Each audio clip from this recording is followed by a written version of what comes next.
이스라엘 백성들이 1967년 중동에 있는 여러 개의 나라들과 전쟁이 벌어졌습니다.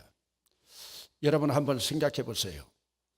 우리나라 전라남북도만한 이스라엘이 자기보다 몸집이 훨씬 큰 이집트, 시리아, 이런 중동과 전쟁이 붙었다. 그런데 여러분, 이스라엘이 이겼습니다. 이것을 우리가 보통 무슨 전쟁이라고 하느냐? 6.1 전쟁이라고 합니다. 무기도 이스라엘 백성들이 열악했습니다. 어제도 제가 잠깐 그제 TV에서 나오는 팔레스틴 영웅이라고 하는 영화를 한번 봤습니다. 팔레스틴 지역에 있는 영웅들, 무기가 무진장 열악합니다. 중동 지역에 있는 석유 산지가 가지고 있는 그런 무기를 도저히 따라갈 수가 없습니다. 그런데 여러분, 6일 만에 모두가 다 두 손 들고 항복했습니다. 이스라엘 백성들은 왜 6.1 전쟁인 줄 압니까? 그들에게는 안식일이 가장 소중한 것이기 때문에 그들은 안식일 날 전쟁을 하지 않습니다. 안식일 날 전쟁을 하지 않고 있기 때문에 그들은 안식일 날 전쟁을 하면 백전백패였습니다. 왜요? 하나님 앞에 영광 돌리는 날 두 손 놓고 있으니까요. 그런데 여러분, 그 넓은 영토를요 6일 만에 다 초토화시켰습니다. 여러분, 성경 말씀 가운데 전쟁은 하나님께 속한 거다, 그릇된 말이 하나도 없습니다. 새벽 기도 때 잠깐 말씀드렸는지 모르지만 여러분, 미국으로 스코틀랜드에서, 엄밀히 말하면 스코틀랜드라기보다도 영국에 있는 청교도들이 1620년 미국의 프리머스에 와가지고 그들이 정착하면서 청교도 정신이 미국 동부의 그들의 사상이었습니다. 그러면서 그 청교도들은 철저하게 선민의식을 가지고 그들은 하나님 앞에 성수주의를 최고의 목표로 삼았습니다. 그래서 그들의 기록 가운데 보면 성수주의를 하지 않은 항존직들 징벌 내리고 치리한 것들이 얼마나 많이 있는지 모릅니다. 그런데 그들은 부수적인 것으로 그들이 두 가지 목표를 세웁니다. 그것은 무엇이냐? 자기 집보다 하나님 교회를 먼저 세운다. 그래서 그들은 어느 지역에 가든지 자기 집을 짓든지 자기 집을 사기 전에 교회를 먼저 지었습니다. 여러분, 하나님께서 기뻐하실까 기뻐하지 않으실까 보세요.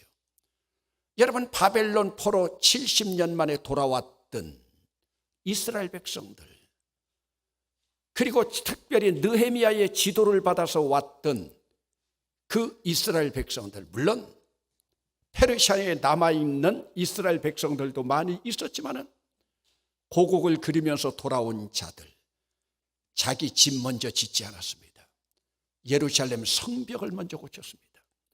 예루살렘에 무너지고 회파된 예루살렘 성전과 성벽을 먼저 세웠습니다. 성벽을 세우면서도 제일 먼저 양의 문을 증축했습니다. 이미 여러분들에게 이전에 말씀드린 것처럼 예루살렘 성곽에는 많은 문이 있었습니다. 양의 문이라고 하는 것은 양이 드나드는 문입니다. 그러면 왜 그들은 그 많은 양의 문, 분문, 수문, 여러 가지 문들이 있었는데 양의 문부터 수축했겠습니까? 양의 문은 하나님 앞에 제사 드릴 제물이 드나드는 문입니다. 그 문이 회파되면 양들이 드나들지 못하기 때문에 하나님 앞에 제사를 드리지 못합니다. 쉽게 말씀드리면 하나님 앞에 예배를 드리지 못합니다. 그들은 예루살렘으로 돌아와서도 성벽을 건축하면서 제일 먼저 양의 문부터 고쳤습니다. 그 많은 문들이 있지만 양의 문, 무엇을 의미하고 있습니까? 하나님 앞에 올려드리는 예배가 얼마나 소중한가. 그러면서 미국에 있는 청교도들이 우리는 어디에 가든지 교회부터 짓는다. 여러분, 그들은 자기 집부터 먼저 짓지 않았습니다. 자기들이 살 초가 삼간이 더 중요하지 않았습니다. 하나님의 집이 더 중요했습니다. 그리고 그들에겐 또 하나가 있었습니다. 모든 장자는 하나님의 종으로 바친다. 그래서 여러분, 미국의 전통적인 집안들 보면 장남은 모두가 다 목사입니다. 조나단 에드워스, 미국의 대각성 부흥 운동의 선구자였던 조나단 에드워스, 물론 지금처럼 아기를 낳지 않고 조나단 에드워스는 밑으로 11남매를 두었습니다. 하도 집에 자녀가 많으니까 11남매라고 해도 놀라지를 않아요. 11남매를 두었어요. 그런데 그 11남매 가운데에서요, 조나단 에드워스의 가문에서 얼마나 많은 목사들이 배출되었는지 모릅니다. 여러분, 오늘 우리 눈에 보이지 아니하지만 하나님이 기뻐하실까 기뻐하지 않으실까? 여러분, 한번 그들의 정신을 생각해 보세요. 이스라엘 백성들의 정신, 그 정신을 이어받은 청교도의 정신. 여러분, 우리 인생에서 최고의 축복의 언어가 뭐겠습니까? 우리 인생에서 최고의 축복의 언어는 너는 소중한 사람이다. 너는 소중한 사람이다. 여러분, 오늘 우리가 우리 자녀들을 양육하면서도 이제 또 5월달이 돌아오지만요, 자녀들로부터 엄마가 내 엄마인 게 내 인생의 최고야. 아빠가 우리 아빠가 된 것이 내 인생에서 최고야. 여러분, 그런 자녀가 있다면 여러분은 부모로서 성공한 겁니다. 그렇다면 오늘 여러분들은 여러분 자녀들에게 나는 네가 내 자식이 된 것이 최고의 행복이다. 나는 네가 내 딸이 된 것이 최고의 행복이다. 여러분들이 여러분 자녀들에게 이런 말만 할 수 있다면 여러분 자녀들은 얼마나 많은 자부심을 가지고 살아갈 수가 있겠습니까? 그런데 여러분, 우리 인생의 최고의 저주의 언어는 무엇이겠습니까? 너는 차라리 태어나지 않았으면 좋았을 것을. 때로 화가 난 부모들이 그런 이야기합니다. 내가 너를 낳고 미역국을 먹었다니. 여러분, 그 말을 듣는 자녀들이 어쩌겠습니까? 내가 너를 낳고 미역국을 먹었다. 그것은 여러분 후회의 목소리가 아니겠습니까? 그렇다면 오늘 우리는 이 땅에서 얼만큼 쓰임받기 위해서 태어났는가? 이 쓰임받는다고 하는 것도 내가 쓰임받는 것이 아니라, 내가 자녀들에게 쓰임받는 것이 아니라 하나님 입장에서 볼 때 오늘 우리는 얼만큼 하나님께 쓰임받는 공동체인가, 아니면 쓰임받는 나 자신인가를 한번 돌아보는 겁니다. 여러분, 요즘 제가 가장 초점을 두고 있는 것은 하나님이 교회를 얼마나 사랑하셨는가. 하나님이 교회를 얼마나 사랑하셨는가. 여러분, 오늘 우리 주님은 교회를 얼만큼 사랑하셨는지 모릅니다. 오늘 오전에 우리가 성만찬 예전을 드렸지만은 성만찬 예전은 여러분 교회가 아니고서는 드릴 수가 없습니다. 성만찬이라고 하는 것은 교회 공동체에만 주신 하나님의 선물입니다. 그래서 성만찬은 아무 곳에서나 할 수 있는 것이 아닙니다. 오직 교회에서만 가능합니다. 그리고 교회는 주님의 핏값을 지불하고 사신 공동체입니다. 그러기에 교회의 머리는 그리스도입니다. 몸통은 우리입니다. 그러기에 몸통에는 많은 지체가 있는데 이 지체가 온전히 연결되어서 온전함으로 나아갈 때 머리 되신 그리스도께서 기뻐하십니다. 그러면 지체라고 하는 우리는 오전 예배의 말씀으로 말하면 이 지체가 바로 식구들입니다. 식구들 한 사람 한 사람이 건강한 모습으로 있을 때 그 공동체는 건전한 공동체가 될 수 있습니다. 여러분, 때는 6월절이 다가오고 있는 이때 예수님이 아직 예루살렘에 들어가지 않았습니다. 여러분, 오늘 본문 1절을 주목해 보십니다. 그들이 예루살렘에 가까이 가서 예루살렘에 들어간 것은 아니죠. 그렇게 여러분 오늘 1절과 10절을 대조해서 보십니다. 10절을 함께 읽어보시겠습니다. 시작. 예수께서 예루살렘에 들어가시니 온 성이 소동하여 이르되 이는 누구냐 하거늘. 이제 10절은 예루살렘에 들어가셨습니다. 그러면 1절은 아직 들어가지 않은 상황입니다. 그럼 1절 말씀을 앞부분 주목해서 보면 그들이 예루살렘에 가까이 가서, 가까이 간 것뿐이지 아직 예루살렘 가지 않았습니다. 지금 여기 벳박이라고 하는 곳에서 예루살렘까지는 보통 3.5km에서 4km, 우리로 말하면 10리 정도가 됩니다. 지금까지 예수님은 모든 지역에 다니실 때 걸어 다니셨습니다.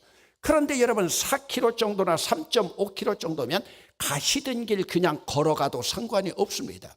그런데 왜 하필 여러분 그 준마와 같은 말도 아니고 나귀 새끼를 지금 끌어오라고 말씀하고 있는데, 나귀는 오늘 우리 같은 입장에서 보면, 저같이 지금 넥타이 메고 있는 입장에서는요, 나귀 타라고 하면요 그거 창피해서라도 타지 않습니다. 나귀는요 아무리 크다고 해도 우리 사람 키보다 더 클 리가 없습니다. 말이라고 하는 것은 준마로 큰 말이지만요. 그런데 세상에서 어떤 왕도 나귀를 탄 왕은 없습니다. 그런데 지금 오늘 주님께서 보면 주님 말씀 가운데 보면은 제자들을 맞은편 마을로 보내면서 매인 나귀와 나귀 새끼 끌어오라고 하십니다. 여러분, 그냥 따라오는 나귀 새끼는 여러분 제 발로 오는 것이라 문제가 되지 않습니다. 그러나 매여 있는 나귀를 풀어가지고 온다고 하는 것은, 이것은 엄연한 도둑질입니다. 여러분 그렇잖아요. 그냥 덜레덜레 따라오는 나귀 새끼는 상관이 없지만 매여 있는 것을 풀어가지고 오는 것은 이거 분명히 도둑질에 해당되는 거예요. 그러나 우리 주님은 지금 개의치 않으십니다. 오전 때도 그런 말씀을 드렸지만은 이제 예수님이 아주 작심을 하신 것 같습니다.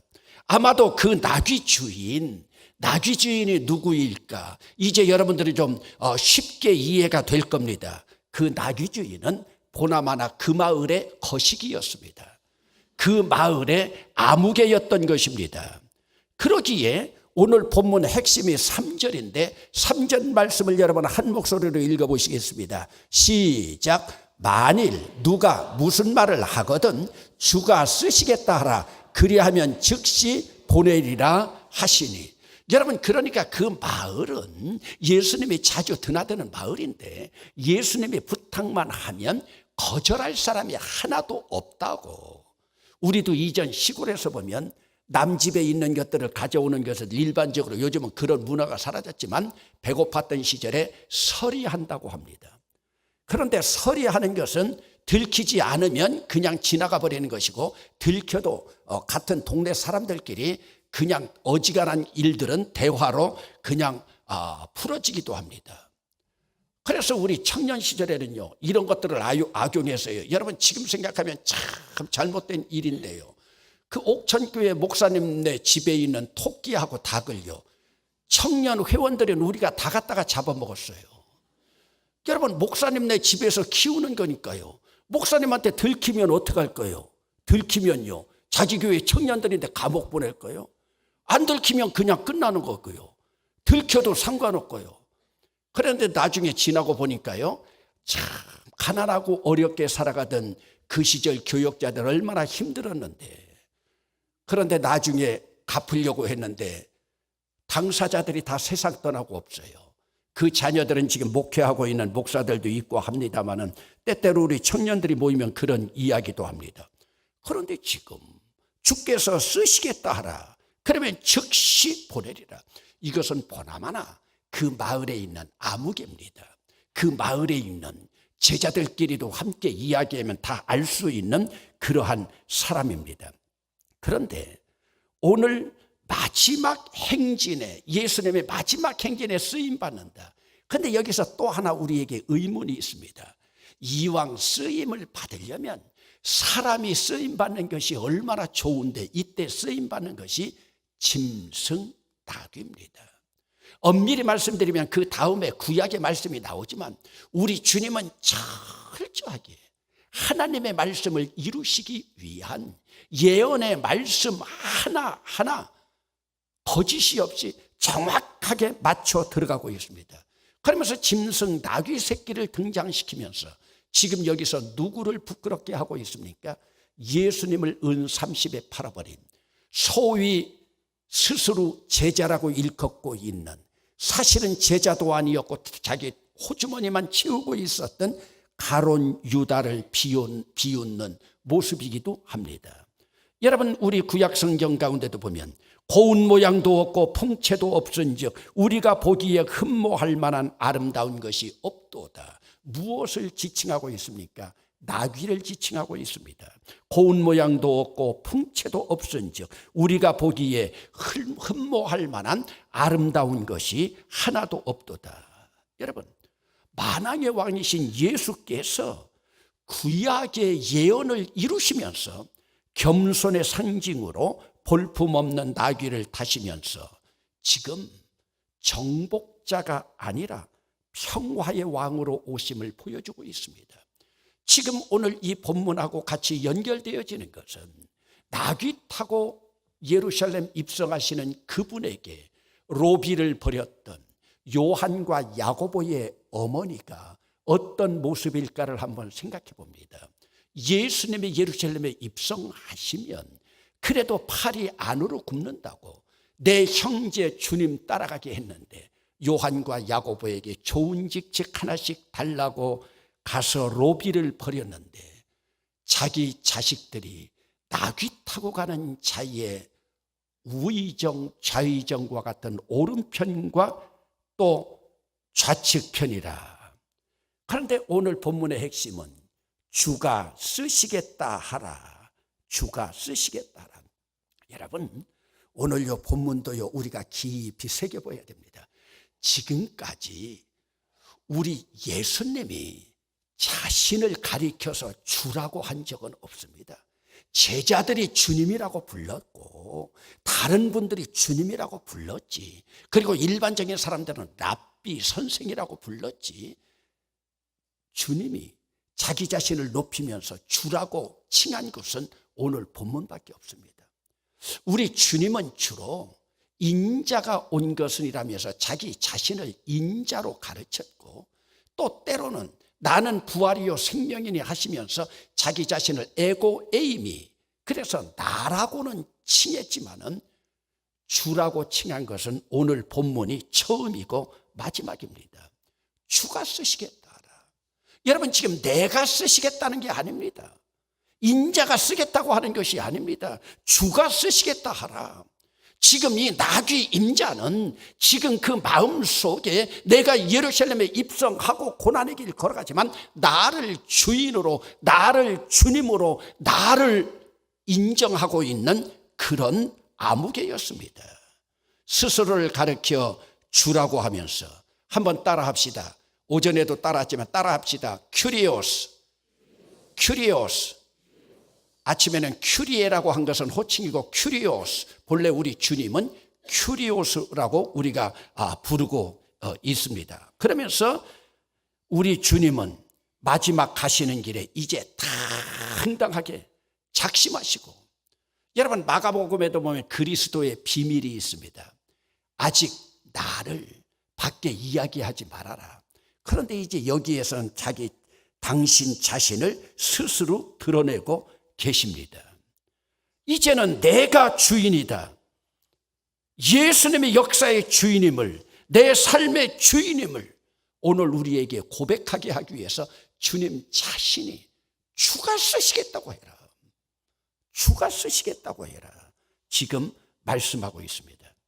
지금 이런 주님께 나귀를 드리는 것은 예수님의 죽음을 위한 준비였습니다. 그래서 나귀 새끼를 풀어준다 하더라도, 매여있는 나귀를 풀어준다 하더라도 그는 주님의 죽음을 준비한 자들. 여러분, 요한복음 12장 5절 가운데 보면은 우리가 잘 알고 있는 예수님의 장례 준비를 위해서 향유 옥합 300데나리온이나 되는 그 옥합을 깨뜨려 주님께 바치는 여인의 아름다운 이야기가 나옵니다. 여러분, 300데나리온이라고 하면은 3천만 원 정도 되는 것을 깨뜨려 가지고 예수님 머리 위에 부었습니다. 제자들이 다 분노합니다. 순간적으로 꿰뚫인 향유가 3천만 원이나 되는데 그걸 팔아다가 가난한 사람에게 도와준다고 생각해 보아라. 여러분 한번 생각해 보세요. 그것은 바로 이성입니다. 사람들이 두뇌로 생각하는 겁니다. 그러나 주님께서 뭐라고 말씀합니까? 오고 가는 세대에 내가 저 여인을 기념하리라. 저 여인의 믿음을 기념하리라. 내버려 두어라. 내버려 두어라. 평생에 한 번 있는 장례를 위한 준비이다. 장례를 위한 준비이다. 여러분 때때로 오늘 우리도 보면은 하나님 앞에 예배해 나가면서도 하나님 앞에 예배하는 모든 것들 가운데 아깝게 여기는 자들이 많이 있습니다. 그것을 가져다 차라리 굶주리고 있는 가난한 사람들, 그것을 퍼다가 차라리 이북에서 굶주리고 있는 동포들, 많은 사람들, 입술은 좋은 말들입니다. 그러나 우리 주님은 나를 위하여 쓰고 있느냐? 물론 우리 주님은 소자를 위하여 쓰는 것도 주님 자신을 위하여 섬기는 것으로 바라보고 있지만 이제 장래의 행렬 가운데에서 나를 위하여 쓰임받을 자들이 누가 있느냐? 당당하게 요구하고 계십니다. 풀어내게로 끌어오라. 여러분 지금 이 마을 사람들은 모두가 지금 예수님의 아무개로 되어 있습니다. 모두가 예수님의 거시기로 되어 있습니다. 이의 달 사람이 한 사람도 없습니다. 네 자식 목사 만들어라 하면 목사 만들 형편이고 네 집 팔아서 하나님께 드리라고 하면 지금 하나님 앞에 드릴 형편입니다. 자신의 호주머니를 채우는 가룟 유다가 아닙니다. 이 마을 사람 모두가 아무개가 되어 있습니다. 최소한도 나귀 2마리쯤이야 주님 가시는 길에 헌신할 수 있는 자들입니다. 여러분 오늘 매여 있는 나귀를 풀어오라고 하십니다. 오늘 여러분들이 매여 놓고 있는 것이 무엇입니까?